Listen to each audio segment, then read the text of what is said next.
A convicted murderer from Las Vegas is scheduled to be executed in 2 weeks by lethal injection. But the American Civil Liberties Union is concerned about the drugs that will be used to carry out the execution of Scott Dozier. Paul Nelson joins us live in the newsroom now after talking to people on both sides of this argument. And Paul, let's talk a little bit about the issue with the drugs. What is it? Well, the state can't get these drugs that used to be used for lethal injection, Landon. In fact, no state can. So this will be the first time Nevada will use this combination to put somebody to death. Scott Dozier actually waived his appeals to speed up his execution date, and the state is required to carry it out. 46-year-old Scott Dozier has 2 weeks left to live if his execution happens as planned. A jury found him guilty of killing and dismembering 2 people in 2002. We reserve the death penalty for the worst of the worst. Sometimes people do things that are so vicious, so violent, so horrible, that's the right answer. And that's what the voters have said all these years. And that's why Nevada still supports the death penalty. State law requires all executions be carried out by lethal injection. So the Nevada Department of Corrections director has selected a combination of 3 drugs after consulting with the chief medical officer. The NDOC says it's prepared to carry out the court order November 14th at the Ely State Prison.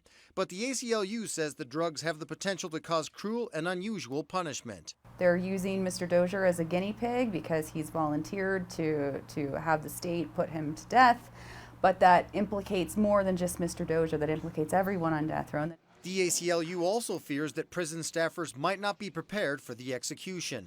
We're very concerned about the training that new Department of Corrections personnel may or may not have had in administering these execution drugs. The Department of Corrections is consulting with the appropriate medical people.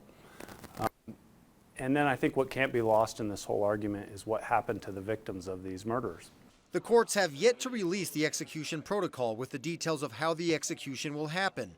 The ACLU says it's fighting for a stay of execution until the drugs are certain to be 100% safe. There's just no guarantee that it would be a pain-free execution, and there are fears that it could be botched, and if that's the case, then the state will be in a lot of trouble. Dozier can still change his mind and decide to appeal, which would delay his execution. If he goes through with it, it would be the first inmate to be put to death since Darryl Mack in 2006. On a related note, Chief Medical Officer John DeMuro resigned from his position. Covering Crime Beat live in the newsroom, Paul Nelson, Channel 2 News.